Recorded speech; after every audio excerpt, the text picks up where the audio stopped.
इनके हाथों का दोष कम, इनके उस मन, उस मस्तिष्क का दोष अधिक था। उस द्यूत में, उस लाक्षागृह की अग्नि में इनके मन का नाश करो पार्थ।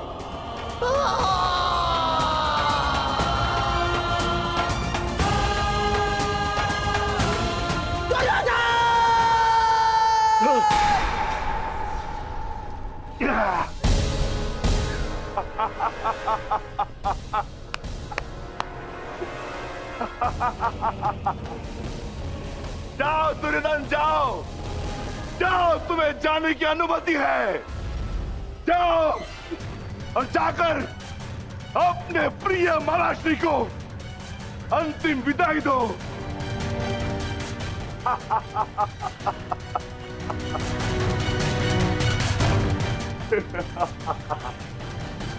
नहीं नहीं नहीं।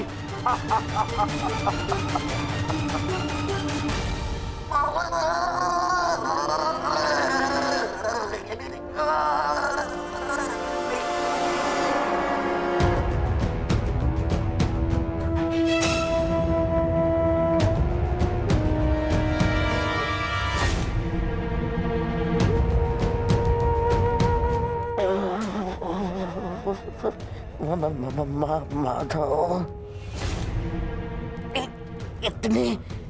इतनी पीड़ा क्यों? मुझे इस पीड़ा से मुक्त क्यों नहीं कर देते? जो पीड़ा इतने वर्षों तक आपने पांचाली और पांडवों को दी गांधार नरेश, कदाचित उसके समक्ष आपकी ये पीड़ा कुछ भी नहीं। जो बोओगे वही काटोगे, यही नियति है।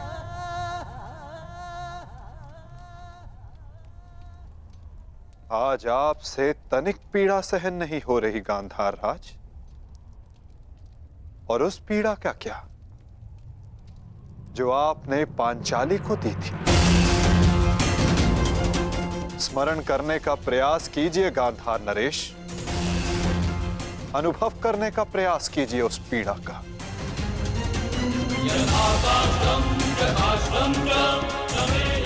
उस भरी सभा में पांचाली के वस्त्रहीन शरीर पर पुरुषों की दृष्टि कांटे बनकर चुभ रही थी।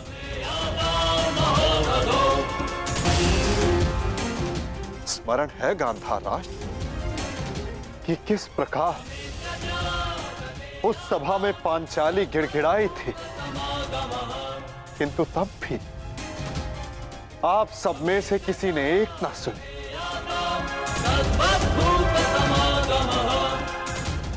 और अब आप चाहते हैं कि हम आपका निवेदन स्वीकार करें गांधार राज।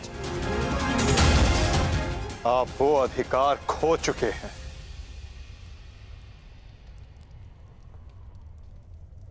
आपकी ये दुर्दशा आपके दुष्कर्मों का परिणाम है।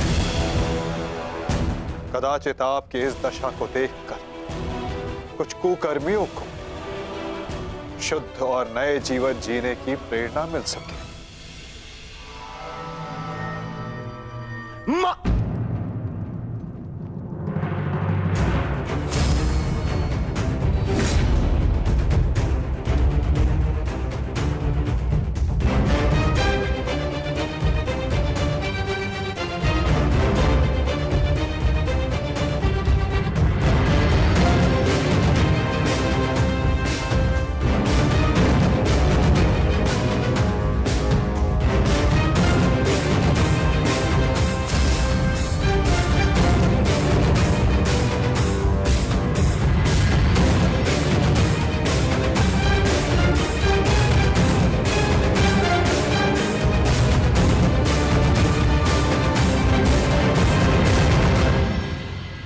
तुम्हारी प्रतीक्षा करेंगे अनुज। जाओ, जाकर मामा श्री को अंतिम विदा दे दो।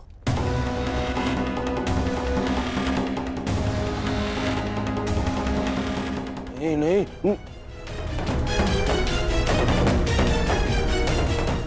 नहीं मामा, नहीं।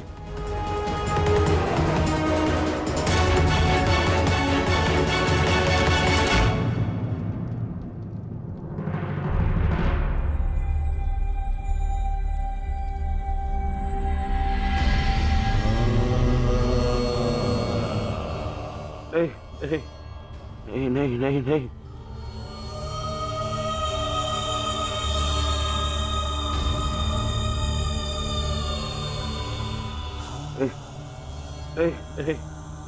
नहीं नहीं नहीं नहीं मामा, नहीं नहीं नहीं नहीं नहीं नहीं मामा, नहीं नहीं नहीं नहीं नहीं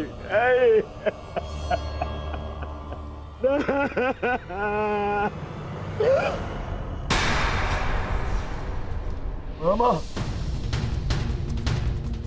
मामा, मामा, मामा, ये क्या हो गया?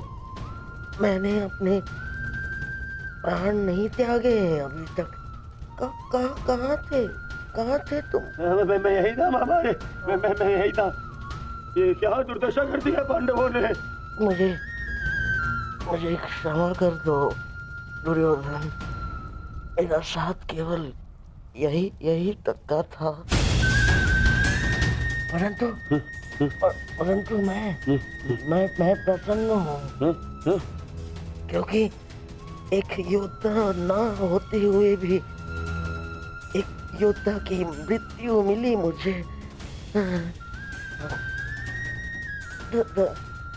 धन्यवाद दुर्योधन। कहीं नहीं जा रहे हैं आप। मैं आपको लेके चलूंगा, कुछ नहीं होगा आपको। ना कहीं नहीं जा रहे। उठिए उठिए उठिए मामा, उठिए उठिए, जाने दो आपको। नहीं नहीं नहीं, अरे मामा, मामा, मामा, आप ठीक तो है? क्या हो गया मामा? मामा, मैं आपकी चिकित्सा कराऊंगा मामा। इसको निकालो, इसको। नहीं नहीं नहीं नहीं नहीं नहीं नहीं, मामा, मामा, मामा, मामा, नहीं मामा, नहीं नहीं नहीं मामा, अब कोई लाभ नहीं। नहीं नहीं नहीं। हर मनुष्य का अपना एक विशेष बल होता है। यदि उस बल ने उसका साथ छोड़ दिया तो समझो उसका अंत निश्चित। नहीं मामा, मामा, नहीं मामा।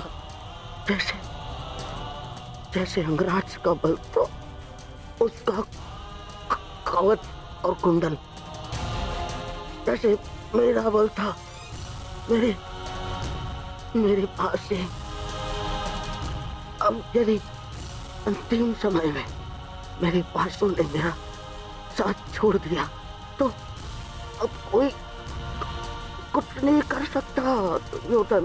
नहीं नहीं नहीं नहीं मामा, अरे ये जिस गांधार नरेश की नीति से सारा भारतवर्ष कांपता है, इतनी निर्दयता से उसको मारा इन पांडवों ने। हाँ क्या हाल कर दिया है तुम्हारे और बाकी सबके ऊपर।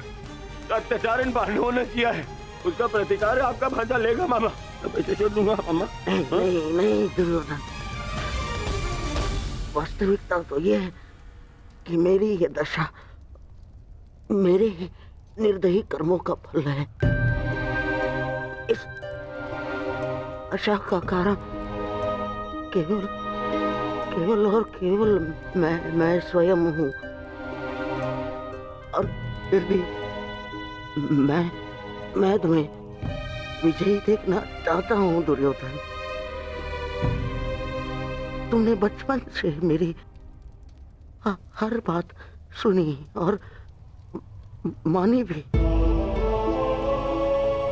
और आज भी तुम्हारे हित के लिए एक बात करना चाहता हूँ तुमसे। बोलो बाबा। दुर्योधन, चले जाओ। आपको छोड़ के? कहाँ? नहीं कहीं नहीं जा रहा। मेरी सलाह मानो दुर्योधन, क्योंकि वो वो वासुदेव कृष्ण तुम्हें जीवित नहीं छोड़ेगा, और वो विकोदर भीम उसकी प्रतिज्ञा अवश्य पूर्ण करेगा। दुर्योधन, मैं नहीं चाहता कि मेरी बहन और जीजाश्री के अंतिम संस्कार के लिए कोई शेष न बचे। परिस्थिति को समझो दुर्योधन, तुम आज कुरुक्षेत्र नहीं जाना। आप मुझे भागने की सलाह दे रहे हैं मामा? ना ना ना, मैं तुम्हें भागने की सलाह नहीं दे रहा हूँ, मैं तुम्हें जाने की सलाह दे रहा हूँ। दुर्योधन, यहाँ से जाओगे तो जीवित रहोगे, और यदि जीवित रहोगे तो कल लड़ पाओगे। इस समय तुम मन से टूटे हुए हो दुर्योधन, और यही उस वासुदेव कृष्ण की नीति है कि तुम्हें थकाकर तुम्हें निशस्त्र कर दे।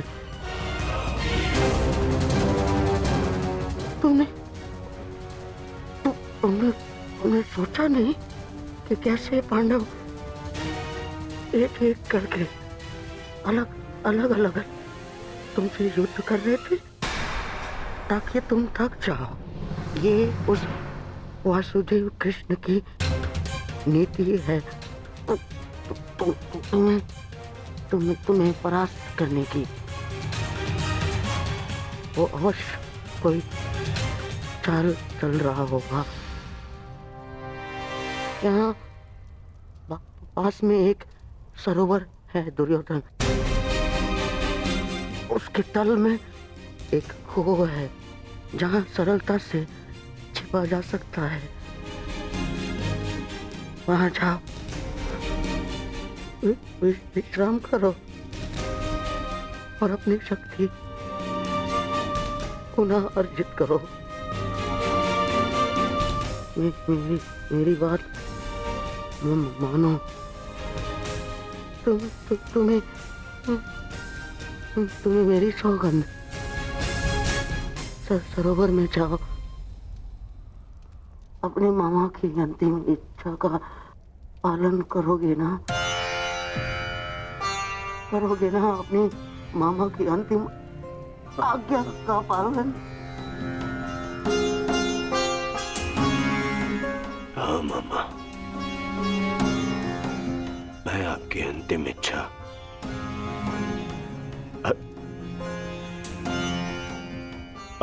अवश्य पूर्ण करूंगा। मैं सरोवर जाऊंगा, परंतु छिपने नहीं मामा, जल साधना के लिए, ताकि उन पांडवों से मैं आप पर और बाकी सब पर किए अत्याचार का प्रतिकार ले सकूं। मामा, मैं इस युद्ध को समाप्त अवश्य करूंगा। आपका ये भांजा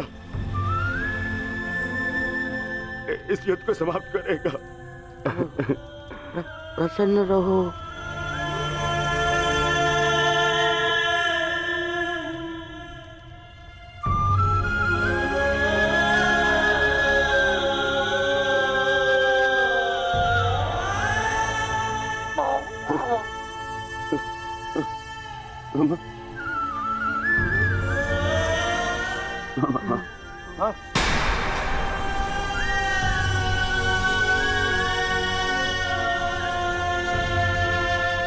मेरे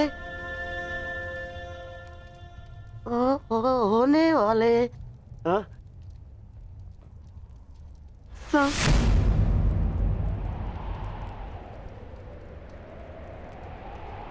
सम्राट, मामा, मेरे होने वाले सम्राट पूरा तो बोलो। मामा,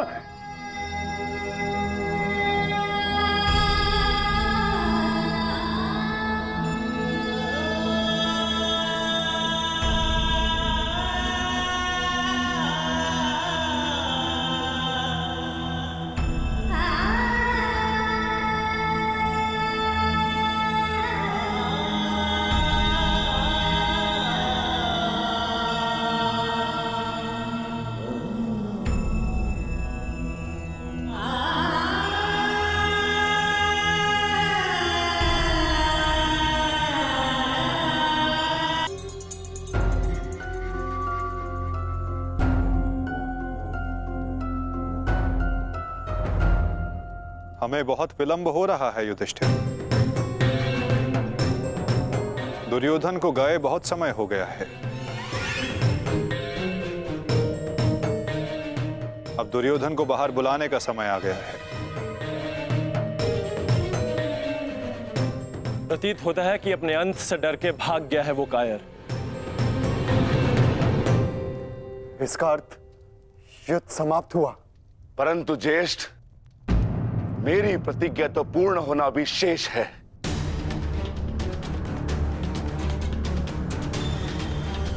यदि दुर्योधन युद्ध नहीं चाहता तो फिर क्यों युद्ध किया जाए? माता गांधारी का एक पुत्र जीवित रहा तो इसमें समस्या कैसी? समस्या है ज्येष्ठ। माधव ने भी कहा ना कि कांटों के वृक्ष का यदि संपूर्ण नाश ना किया जाए तो फिर से पनप जाता है। उसी भांति यदि अधर्म का संपूर्ण नाश ना किया जाए तो धर्म स्थापना पर संकट होगा।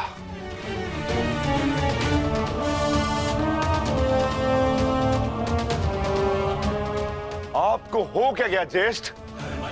हमारे साथ हुए अन्याय को इतना शीघ्र मत भूलिए। क्या आप भूल गए पांचाली के अपमान को? क्या आप भूल गए हम सब की प्रतिज्ञाएं?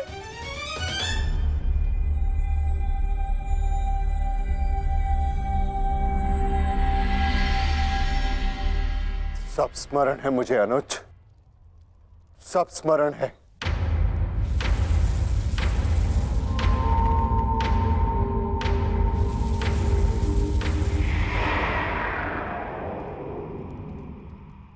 परंतु मुझे तुम्हारी चिंता है। तुम जानते हो दुर्योधन के वश शरीर का कोई तोड़ नहीं, जानते हो ना? इसीलिए उससे द्वंद्व करना व्यर्थ है। माता गांधारी के वरदान ने उसे अजय बना दिया है।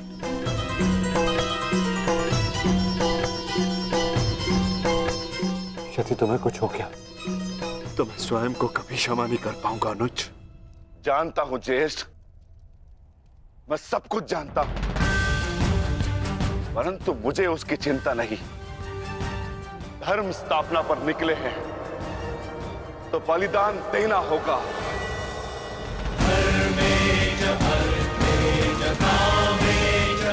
यदि उसके लिए मेरे प्राण क्यों न चले जाए, परंतु मैं प्रयास करना नहीं छोड़ सकता।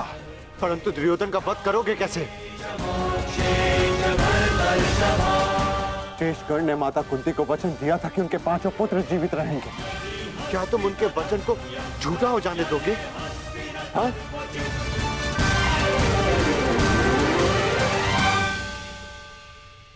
उत्तर दो भीम, कैसे परास्त करोगे दुर्योधन को? जोड़ पर से प्रत्येक वस्तु दुर्बल होती है धर्मराज। दुर्योधन की जंघा और उसकी कमर का जोड़ अभी भी मानविक है।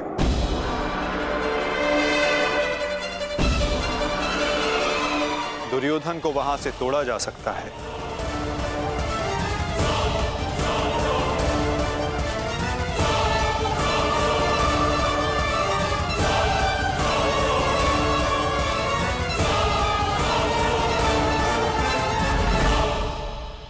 परंतु यह अधर्म होगा माधव।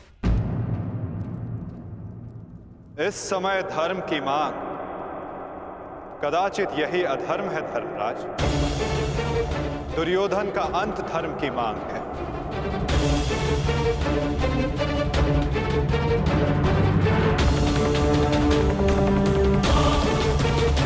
माता कुंती को वचन दिया था कि उनके 5 पुत्र जीवित रहेंगे। क्या तुम उनके वचन को झूठा हो जाने दोगे? हाँ? उत्तर दो भीम, कैसे परास्त करोगे दुर्योधन को? जोड़ पर से प्रत्येक वस्तु दुर्बल होती है धर्मराज। दुर्योधन की जंघा और उसकी कमर का जोड़ अभी भी मानविक है।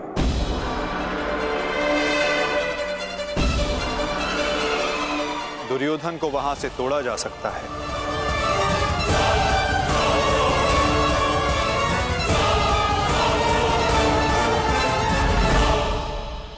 परंतु यह अधर्म होगा माधव। इस समय धर्म की मांग कदाचित यही अधर्म है धर्मराज। दुर्योधन का अंत धर्म की मांग है।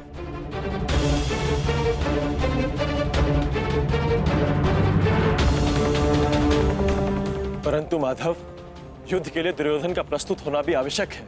यदि दुर्योधन हम सबके समक्ष प्रस्तुत नहीं होते तो हमें दुर्योधन के समक्ष प्रस्तुत हो जाना चाहिए।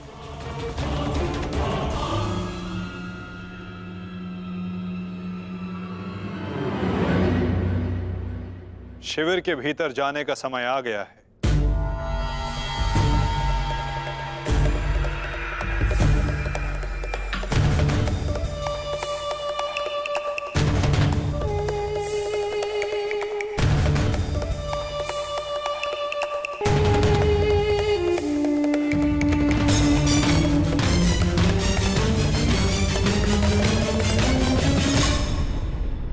याद तो कोई भी नहीं है। मैं भी दूसरे कक्ष में जाकर देखता हूँ। मैं भी तुम्हारे साथ चलता हूं नकुल। मैं उस ओर देखता हूँ।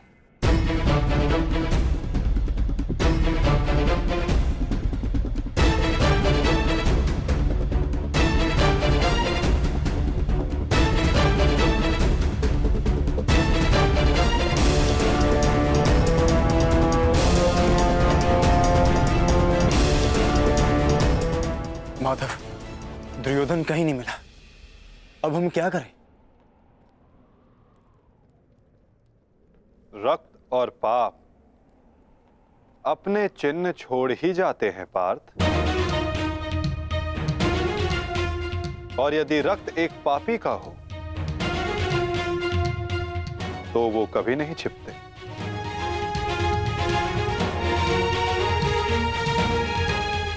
उधर देखो पार्थ।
तो दुर्योधन इस सरोवर में छिपा है।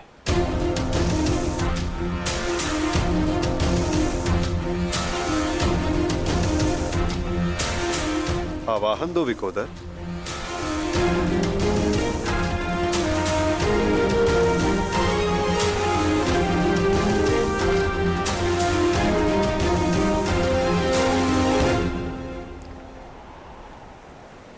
दुर्योधन, मैं जानता हूं तुम यहीं छिपे हो। बाहर निकलो कायर और युद्ध करो मुझसे। सुन रहे हो ना कायर? सामने आओ।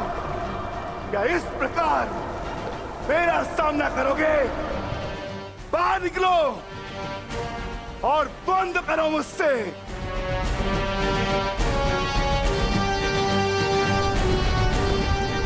आज तुम्हारे मामा श्री तुम्हारा साथ छोड़कर चले गए और शीघ्र ही मैं तुम्हें उनके पास भेज दूंगा।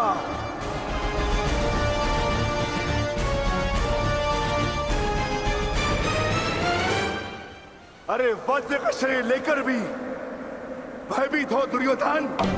महारथी कर्ण को अपना मित्र कहते हैं ना, किंतु आज यदि कर्ण तुम्हें इस दशा में देख लेते तो उन्हें भान हो जाता कि उनका मित्र एक शूरवीर योद्धा नहीं, बस एक कायर है। और उन्हें लज्जा आएगी उस क्षण पर जिस क्षण उन्होंने तुम्हारा साथ देने का निर्णय किया।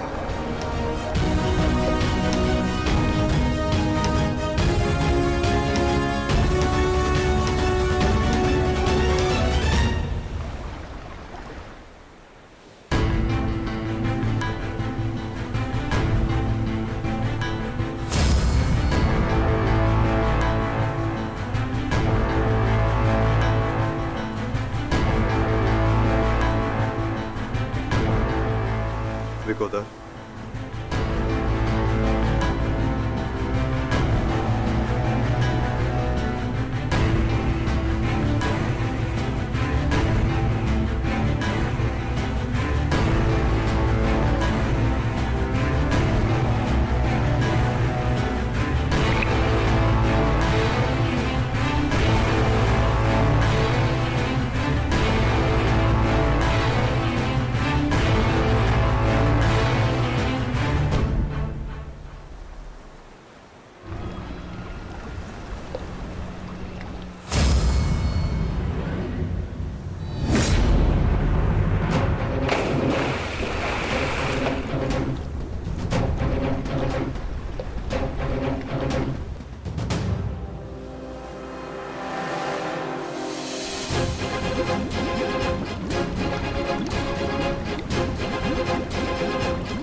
तुम तो अपने मामा से भी बड़े कायर निकले दुर्योधन।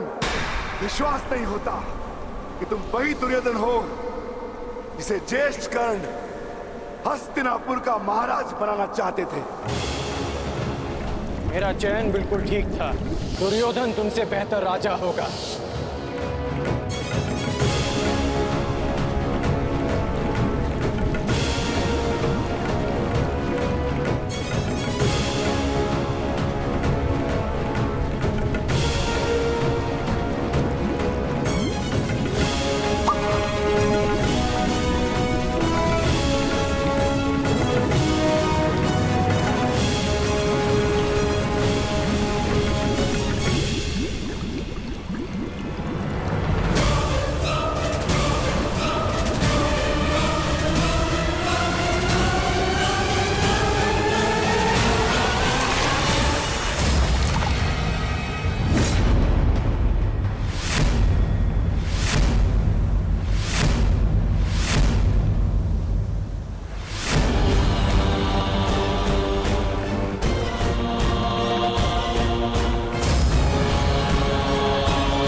दुर्योधन आओ, स्वागत है तुम्हारा। एक क्षण के लिए ऐसा लगा कि तुम इसी भांति सदैव छिपे रहोगे।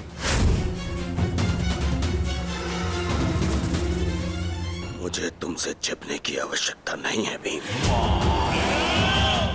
क्योंकि मेरा शरीर वज्र का है। स्मरण है ना, कुछ समय पूर्व क्या दुर्दशा की थी मैंने तुम्हारी? स्मरण है?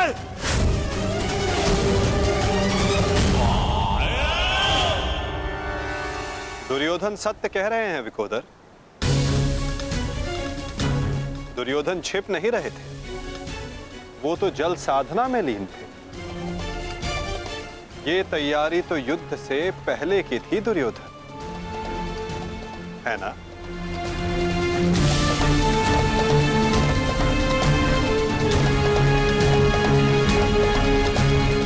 अद्भुत। एक बार फिर तुमने मुझे चौंका दिया। हाँ, मैं जल साधना कर रहा था जो मेरे गुरु बलराम ने मुझे सिखाया है।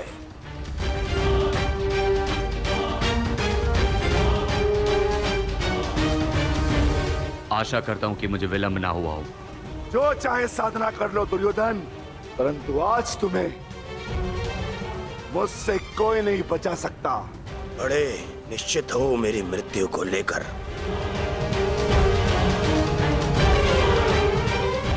आज क्या कोई नया छल लाए हो मेरे लिए? हाँ, कोई छल नहीं होगा, युद्ध करो। उन्हें सोचा नहीं कि कैसे पांडव एक एक करके तुमसे युद्ध कर रहे थे। यही उस वासुदेव कृष्ण की नीति है कि तुम्हें थकाकर तुम्हें निशस्त्र कर दे। ठीक है, युद्ध होगा, परंतु एक बार में एक ही से होगा, और उससे होगा जिससे मैं चाहूंगा।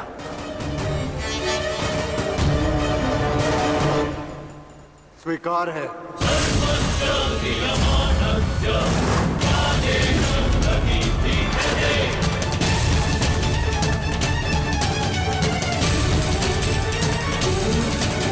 कैसे करोगे?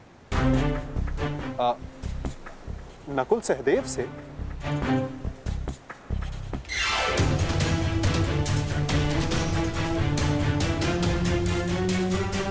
हाँ, उचित है।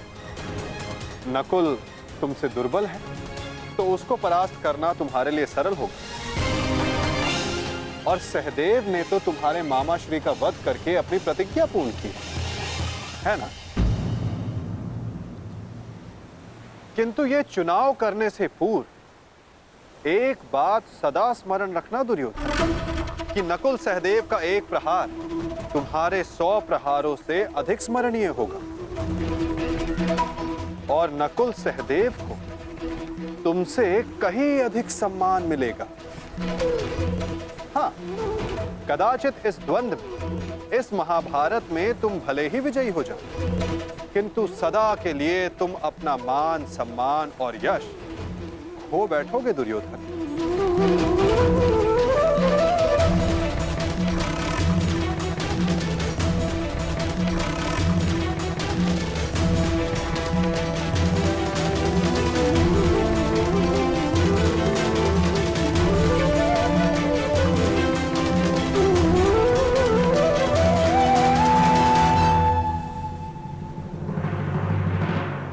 या तुम अर्जुन का चुनाव करोगे, जिसने तुम्हारे मित्र का वध किया, किंतु फिर प्रश्न ये उठता है कि तुम धनुर्युद्ध चुनते हो या गदा युद्ध। यदि तुमने धनुर्युद्ध चुना तो तुम अर्जुन के समक्ष क्षण भर के लिए नहीं टिक पाओगे।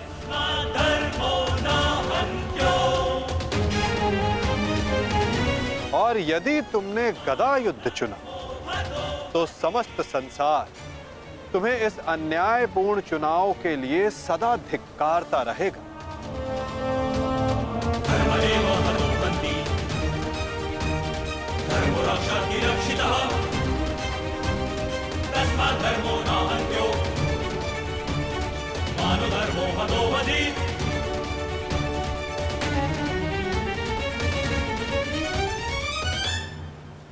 हाँ, युधिष्ठिर को द्वंद्व के लिए ललकारना ये अवश्य बुद्धिमानी हो,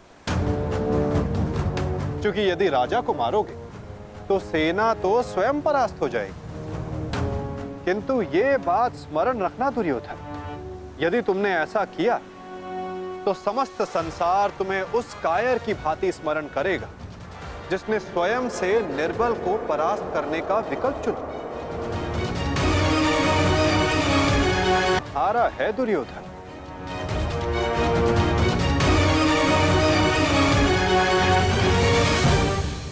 नहीं चलिए, ये फिर तुम्हारा कोई छल है। मेरा चुनाव केवल वो होगा जिसकी मृत्यु मेरे 99 भाइयों के लिए श्रद्धांजलि होगी। परिणाम चाहे जो भी हो, दुर्योधन केवल एक महान योद्धा के रूप में जाना और पहचाना जाएगा।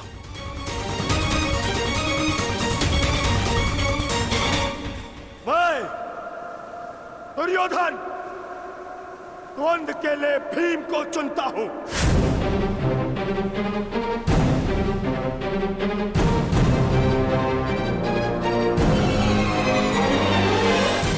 और इसे मारने के पश्चात मैं एक एक करके बाकी चारों भाइयों को मारूंगा। ये मेरा वचन है।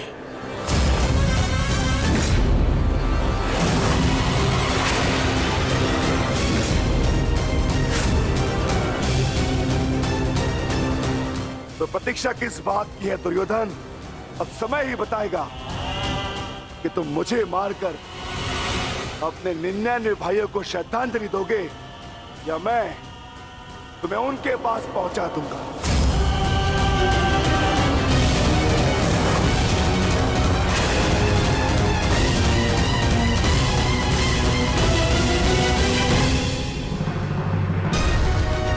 हर हर महादेव।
प्रणिपात दाओ।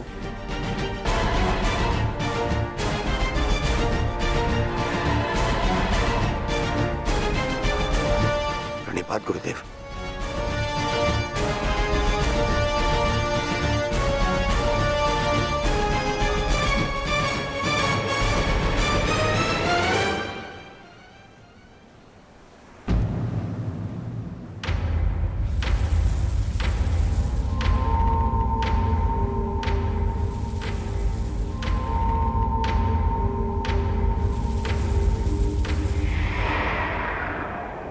अक्षणी सेना का विनाश हो चुका है कान्हा। आर्यव्रत के सभी महारथी काल के गाल में समा चुके हैं। अब और कितनी आहुति दी जाएगी इस युद्ध में कान्हा? उत्तर दो। बंद करो ये विनाश, बंद करो ये महाभारत अब।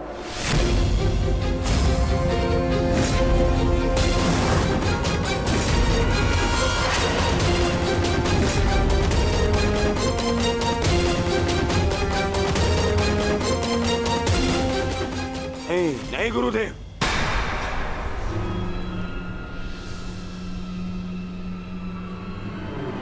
मैं इतना कुछ खो चुका हूं कि अब जब तक मेरा प्रतिशोध पूर्ण ना हो जाए ये युद्ध समाप्त नहीं हो सकता। और ना ही मैं अपनी प्रतिज्ञा पूर्ण होने से पूर्व इस युद्ध को समाप्त होने दूंगा।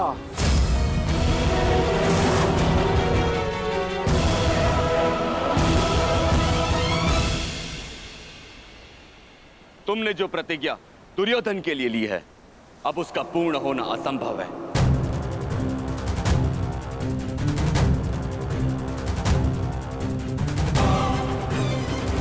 क्योंकि गदा युद्ध में कमर से नीचे प्रहार करना नियम के विरुद्ध है। और तुमने प्रतिज्ञा ली है दुर्योधन की जंगा तोड़ने की।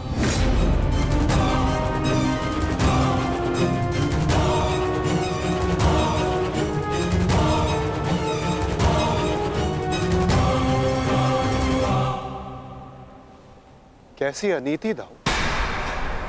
महामहिम भीष्म के बाणों की शैया पर जाने के पश्चात इस युद्ध में कोई नीति शेष नहीं रही दाऊ।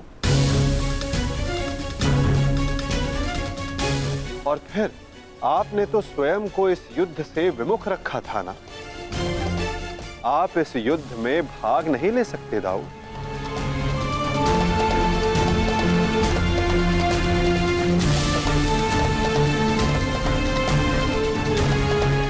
ये युद्ध धर्म स्थापना के लिए है दाऊ। मैं यही तो देखने आया हूं कान्हा कि इस धर्म स्थापना के युद्ध में कोई अधर्म ना हो।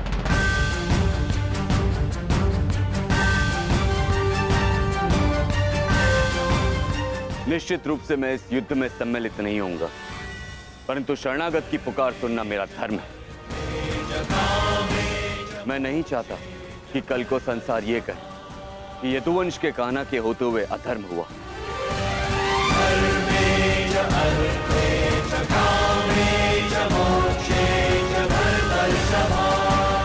यदि ये दोनों युद्ध करना चाहते हैं तो करें।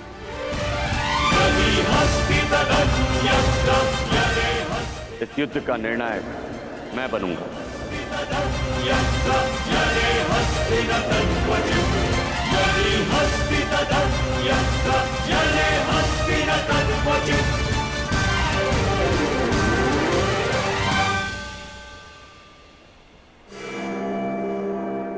और स्मरण रहे, जिसने भी इस युद्ध में नियमों का उल्लंघन करके विजय पाई, उसे मैं स्वयं अपने हल से समाप्त कर दूंगा।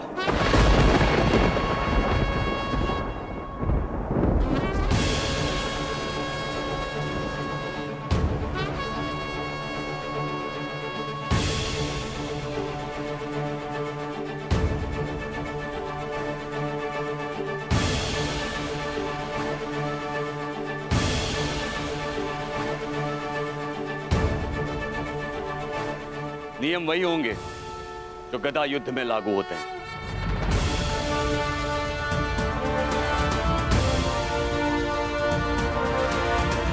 और युद्ध में कोई भी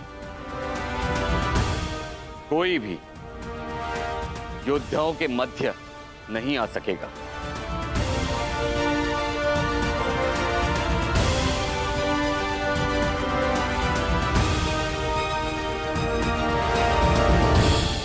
इस द्वंद्व का विजेता इस युद्ध का विजेता माना जाएगा।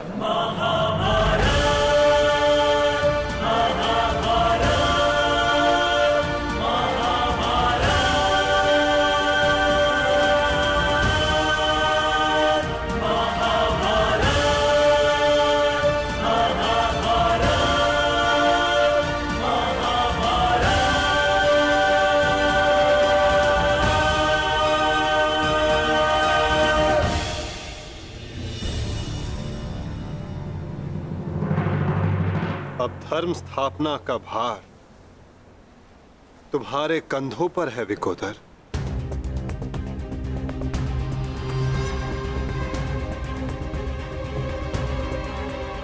यदि मेरे कंधों पर कोई भार है तो केवल मेरी प्रतिज्ञा का, जिसे मैं अवश्य पूर्ण करूंगा।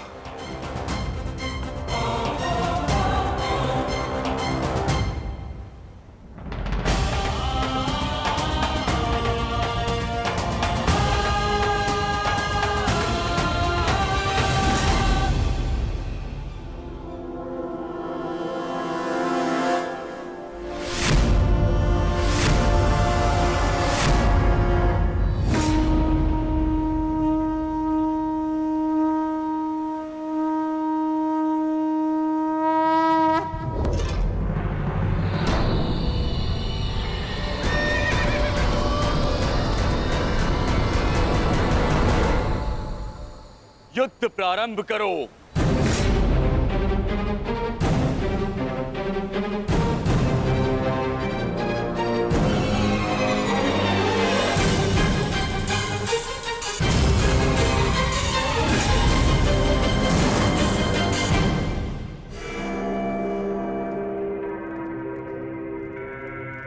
अब विजय और पराजय इस द्वंद्व पर निर्भर करेगी महाराज।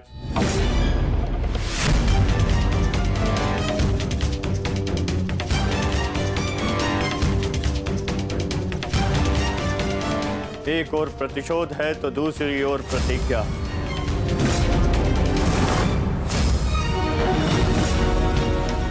गुरुकुल के दो सर्वश्रेष्ठ गदाधारी आज एक दूसरे के विरुद्ध खड़े हैं महाराज, और महाबली बलराम निर्णायक है महाराज। मुझे इस बात में कभी भी संदेह नहीं था संजय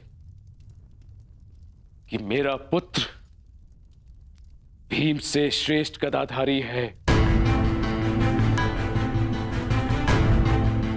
मुझे पूर्ण विश्वास है कि मेरा पुत्र भीम को अवश्य परास्त करेगा।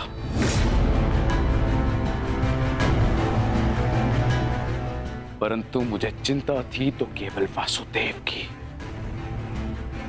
कि कहीं वो किसी प्रकार का छल ना करे। परंतु अब गांधारी के वरदान फलस्वरूप न भीम दुर्योधन का कुछ बिगाड़ पाएगा, और हलधर बलराम के मध्य में उपस्थित होने के कारण वासुदेव भी हमारे पुत्र के साथ कोई छल नहीं कर पाएंगे। हस्तिनापुर में उत्सव की तैयारी करो। मेरा पुत्र इस संसार का सबसे बड़ा युद्ध जीत कर आने वाला है। हाँ, तैयारी करो।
अध्याये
साधो मित्र, तुम्हारी विजय निश्चित है।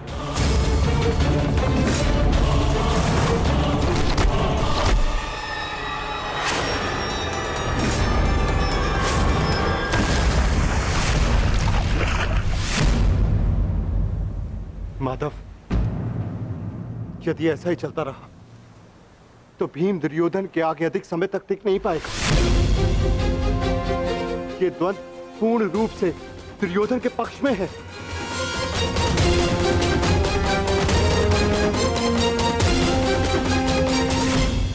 धर्म स्थापना का मार्ग सरल कहां होता है धर्मराज? उसमें अनेकों कांटे होते हैं, अनेकों ठोकरें होती हैं, अनेकों आघात होते हैं। महाबली बलराम अब इस युद्ध के निर्णायक हैं। युद्ध का परिणाम इस द्वंद्व पर निर्भर है।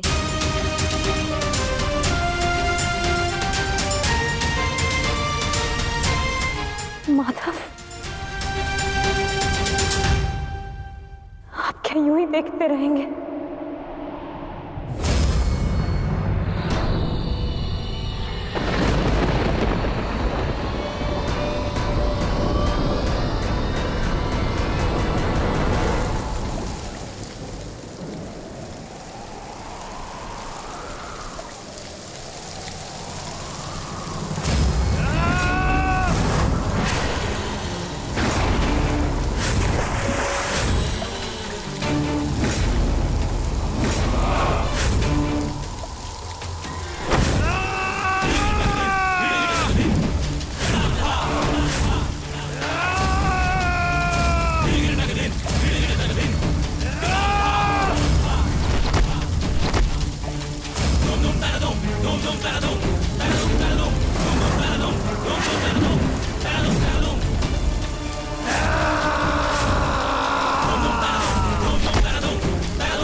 पराजय तो तेरी निश्चित है भीम।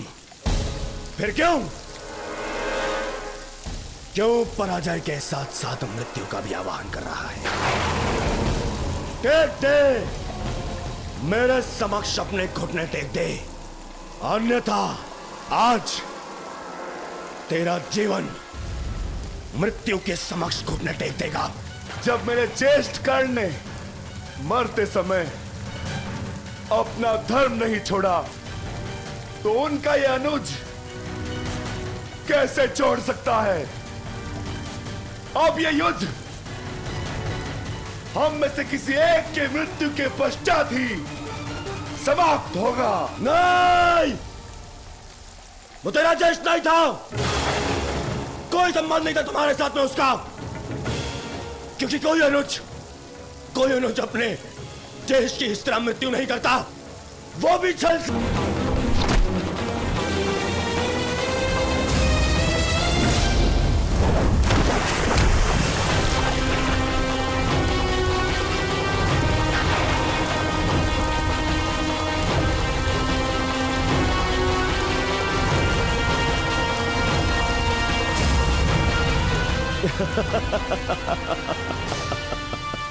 क्यों पांडवों, आनंद आ रहा है? अपने अनुज को ऐसे देखकर आनंद आ रहा है?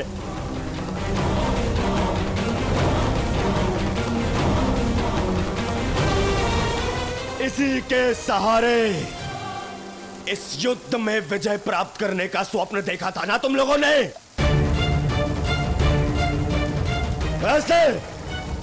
ऐसा दिलाएगा ये तुम्हें विजय? हाँ, देखो कैसे मेरी लाचार धरती की गोद में धंसा हुआ है ये।